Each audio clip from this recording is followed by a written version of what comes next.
but to strive beyond that, to give gratification to God alone, right? Which is the Shekhinah, the divine presence of God, whereas all of the divine Jewish souls have their abode above.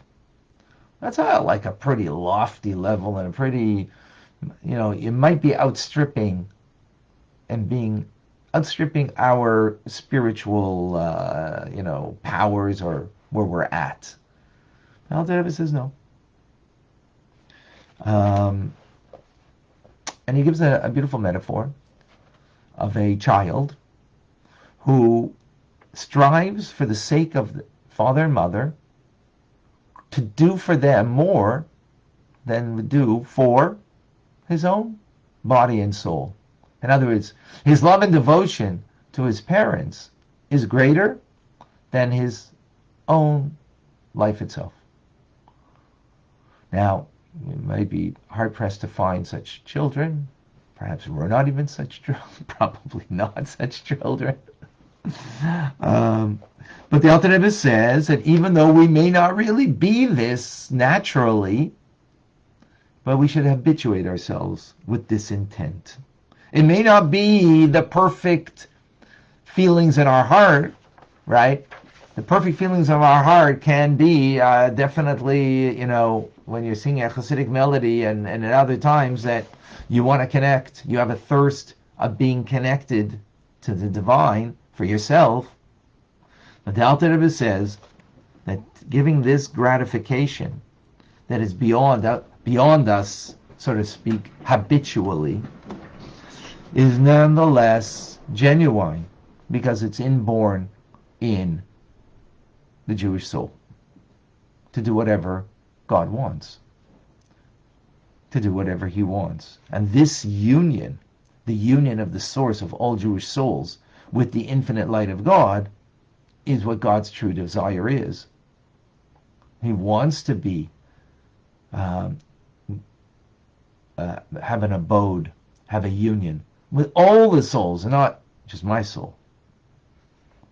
So therefore, even though it may not be really where I'm at, so to speak, on a spiritual level, but it is the true reality of my soul, and therefore having this mindfulness, this an awareness of doing a mitzvah in the name of all of the Jewish souls is okay.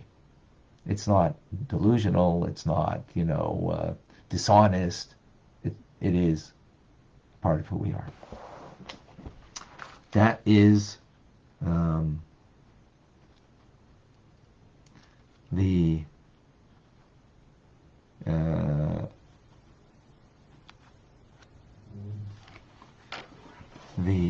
first part. We continue now. The Alter Rebbe continues in the following. And he says that the union, though, our personal union and oneness with God, that we should be absorbed in the light of God and being one with God, is the absolute and utter truth of our soul. Why? Because that's the natural love that's hidden in every one of our souls that we want to cleave to God. And it's not that distant. It is under the layer of our animal soul and body that has a desire for, to fulfill its own agenda. But that's not distant from us. This notion that we want to be connected, and that under no circumstance do we want to be separated from the unity and the oneness of God. So much so as if we've learned in the past, even at the cost of giving up my life. Literally giving up our lives. As we learned, that the Alter Rebbe doesn't bring this over here, but we learned previously in chapters 18 and 19 that we see throughout the generations that Jews gave up their lives even when they didn't live for God, they would die. And they wouldn't die because, I'm going to get a better Garden of Eden because if I give up my life, or, it was something transcendent. It was because I don't want to be separated from God. And this was a true separation. Now, we're learning Torah right now, or when you're praying or doing any mitzvah. This is the actual surrender of the soul that we are having right now. How so? What are we surrendering? Right? If you're ready to surrender your soul to give up your life, you shouldn't be cut off from God, right? And accept another faith, another religion, by way of example. So here, when we're studying, we're also surrendering our soul to God. How so? Because right now, I could be eating breakfast. Right now, I could be engaged in bodily activity or even spiritual activity that is all about me. And I'm surrendering that. That by this thought of Torah that we're thinking right now, I'm united with God, with this Torah, or the prayer that I engage in, or any mitzvah that I do. The fact that in that moment I'm doing that mitzvah, I'm becoming one with God. So I'm surrendering, so to speak, to God. Now, the souls in Gan Eden, in the Garden of Eden, who occupy themselves there, they experience that oneness, the light of God, how they're absorbed in the divine. We don't experience it here, right? But that is the kavana, the intent. And that's the challenge. When you experience something, of course, you want it. So your body experiences pleasure, so you want pleasure. Your soul experience, your animal soul experiences, its delight of, being the center of attraction. Let's say, for example, if that's what your animal soul's delight is, and you bask in it. Self-glorification. You love it. So that's why we run after those things, because we experience it. But we're not experiencing our soul being absorbed in the light of God when we're studying Torah right now. But the fact is, that's what's happening. We're surrendering our soul in the sense that we're surrendering it to not having the experience, but yet we are being absorbed in the light of God. That's the mindfulness, that's the awareness, that's the kavana, the intent that we are to have. And this is what we say every morning in our prayers, in Elokai Neshama, the third prayer in the morning blessings. What do we say? My God, the soul that you have placed within me is pure. You breathed it into me. So you gave me my soul, my divine soul. And in the end, eventually you're going to take it from me. So what's left? You gave me my soul, you gave me my life, you gave me my divine soul, and eventually you're going to take it away from me. So what's left? Everything in between. What's in between? A life here on earth. Then either I could go for the experience of my body and animal soul, or I could go for the truth of my divine soul. And, right? And what is that? Well, you gave it to me, you're going to take it away from me. So that's all left in between is for me to give it back to you, to surrender it to you, to return it to you. What does that mean? To unite with you, with your oneness. How? In the fact that I'm doing a mitzvah right now, that I am surrendering my soul to God, to unite and become one with Him through this act of learning Torah as we're doing right now. Binding my thought with God's thought. Right? Because we're thinking words of Torah right now because I'm expressing what the Tanya is saying and you're thinking it, comprehending it, your thoughts with God's thoughts, your speech with God's speech. Right? Well, I'm speaking it at least, or in prayer, right? And especially when we address God in the second person, Baruch Ata, blessed are you. So it's not like God's distant. I'm surrendering to God in His presence, before Him. Powerful idea. Powerful idea.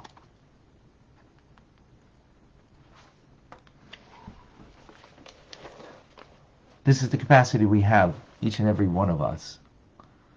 And that's very true, that we can return our soul, surrender it. Again, what does it mean return? What does it mean surrender? Surrender means I could have done something else at this time.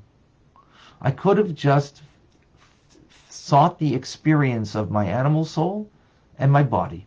My body wants pleasure. My animal soul wants self-gratification, self-glorification. And I could have sought that, but I surrendered. I didn't follow that experience. I'm engaging and learning right now. Or prayer, or another mitzvah, whatever it is, in order that I should be bound up and united in one with you. Powerful.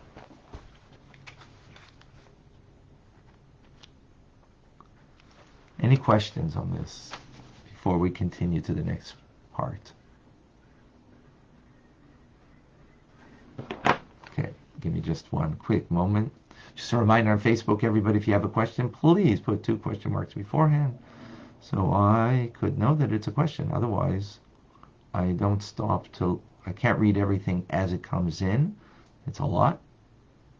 Thank God. Very happy, but that's a lot. But yeah, sometimes we have 200 comments that are made in a class on Facebook. So it can be very, okay, I don't see anything. I know now that, oh, 2 questions from James and Golda. I don't see it. How did I miss it?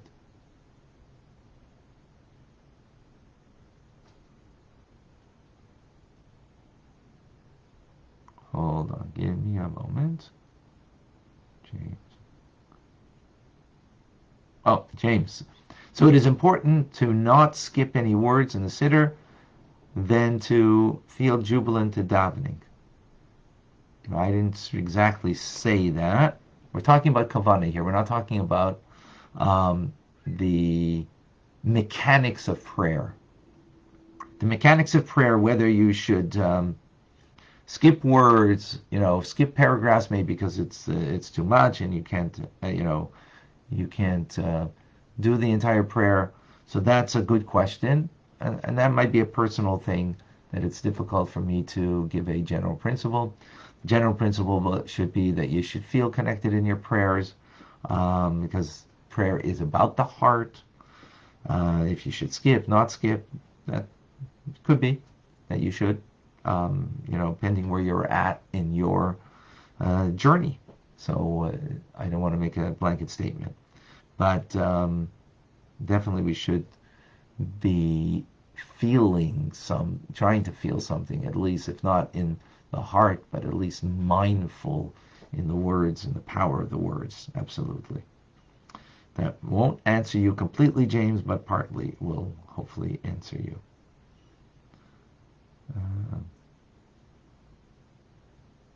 Okay, Golda, you didn't put a question mark, so I didn't see that it's a question. Do you think a secular person who didn't study Torah can absorb Tanya? Yes.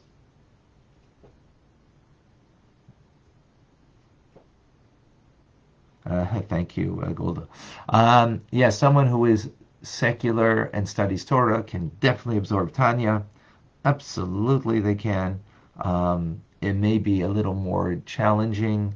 Sometimes it's, can even get it better because they don't have a predisposition to Torah knowledge, and therefore they can take it on a much more,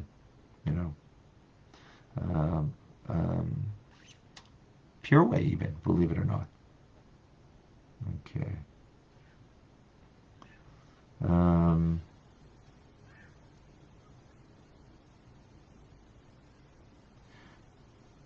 Circles of life. Please explain the Jewish soul in the physical body.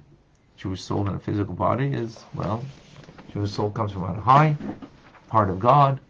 It migrates down the spiritual worlds, picking up maybe from different elements of the different worlds, therefore giving different purpose to different souls, something we went into great length in the past, recent past. and then gets vested into a body. And because it gets vested into a body, and it struggles with the body.